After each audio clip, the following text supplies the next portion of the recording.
I'm Harriet Chapman. I'm a vet that works for Coast to Coast Farm Vets, and I've spent the majority of my 12 years in practice working in Cornwall.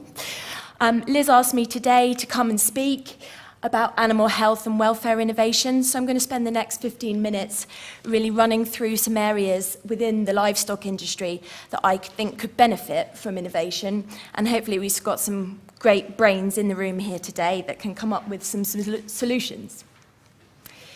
So we've got a map of cattle holdings in the UK. As you can see in the southwest, we've got a large density of cattle holdings. The figure I got, we've got about 333,000 cattle in Cornwall.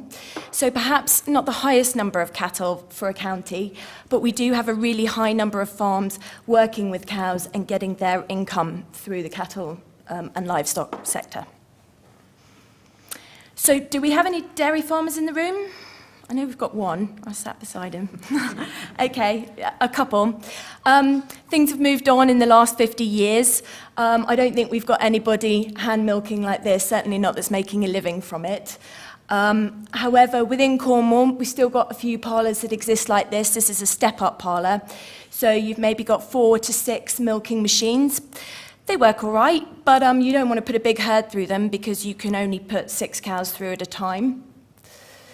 This is probably a more common parlour style, a herringbone one. This is pretty flashy. Normally there's a row of cows up either side. What we need here is we need workers to bring the cows into the parlour and to be there for milking times. We've also got a number of clients that have got rotary parlours like this. The great thing is you can get up to 50 cows on it at a time, so that's going to be great for putting through your larger herds. However, we've still got a need for a workforce to bring those cows into the machine. The cows are generally going through them kind of 2 to 3 times a day, and we need a number of staff to man the cows coming on and coming off. So increasingly, probably this has been the most major change that I've seen in the 10 years in practice. We're seeing more of these, which are robotic milking systems. It's worth pointing out that there are other brands available. This was a good picture, because for those of you that aren't totally au fait with cows and milking machines, it shows you here what happened. The cow comes in and she gets some food, and a robotic arm comes out and attaches the machine on, and she's milked. Now she can come in, depending on the stage of lactation and how much milk she's giving, she can come in 5, 6 times a day.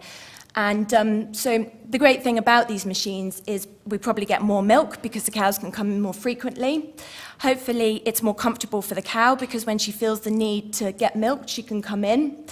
And it does remove the need for workforce to be there at set times for milking. However, I think most people with robots would acknowledge you can't just go off on holiday and leave these guys to do their thing. They're normally linked to a mobile phone, and inevitably, when cows are involved, things get kicked and pipes come loose, and they do need someone round and about. But the great thing is that you might be able to be off doing other jobs. So, as well as changing milking practices, we've got changing times. We've got Brexit looming ahead of us, and I think it's fairly safe to say no one really knows what that means. But we know that businesses are going to need to be sustainable because the government support model may change. Tying in with the robots, we've got more cows inside all year, so that's going to put more of a pressure on our housing systems.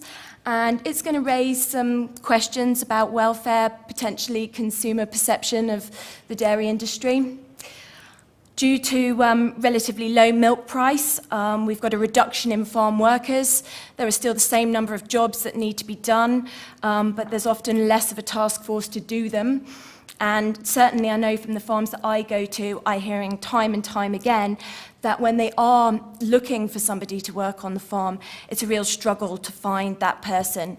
I'm not sure if this, it's a challenging job to work on a farm. The hours aren't always particularly sociable, but perhaps, some of these software systems for sharing labour seem like a good way forward.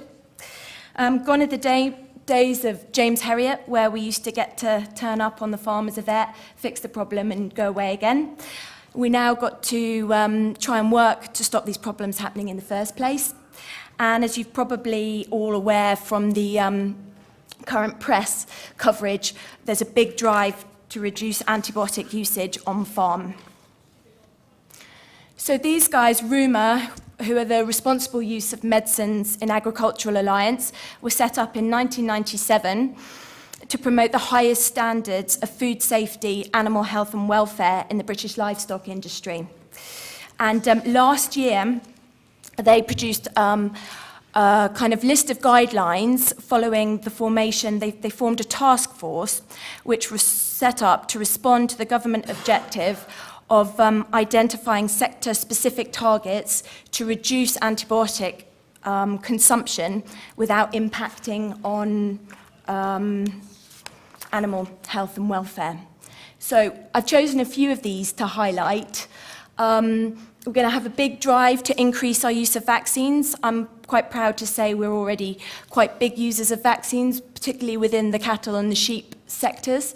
However, I think there's a need for people to coordinate how they're using these vaccines, because it's quite easy to forget if you're a farmer, if you've got 5, 6, 7 vaccines to be giving your animals, when can you be giving them? We need to make sure these vaccines are properly stored, properly used, and I think some help with this could be of definite benefit going forward.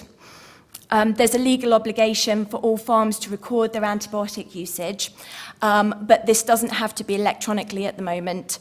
And I think given the targets that you can see there going forward, we're going to have to do this electronically, and we're going to have to be able to share this data.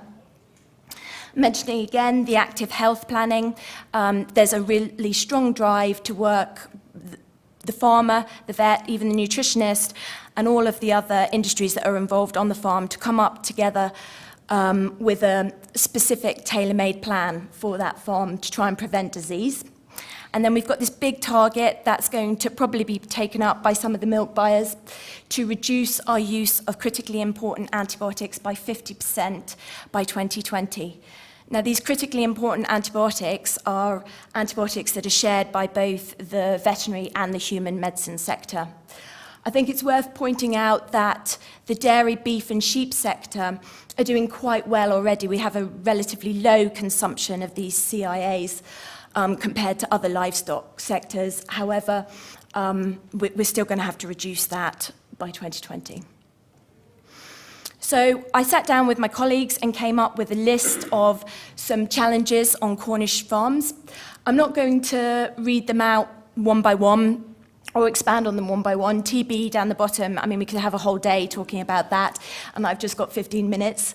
But I'm going to use lameness as a case study because I think it nicely ties in some of the other points there, such as housing design and cow flow, and antibiotic reduction and farm labour to a certain extent.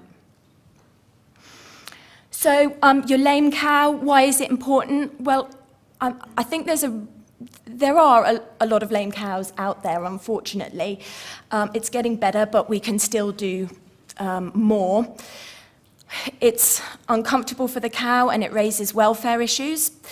If you're a member of the public and you see a load of lame cows coming in at milking time in the summer, then I think it's a very negative portrayal of the dairy industry. And obviously, if your cow's lame, she's not going to be producing a lot of milk, she's not going to be standing up eating. So there are lots of reasons why we really need to look at lameness.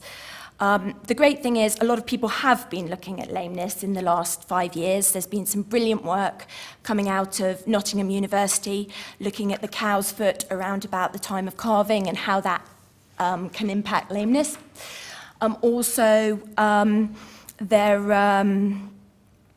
Sorry, I've just seen my 5 minutes thing flash up, but that's fine. I think I'm on time. Neil Chesterton has been doing some brilliant work, and I'm going to mention him in a little bit. And also AHDB, I would like to praise because they are trying to bring this information together and disseminate it on farm.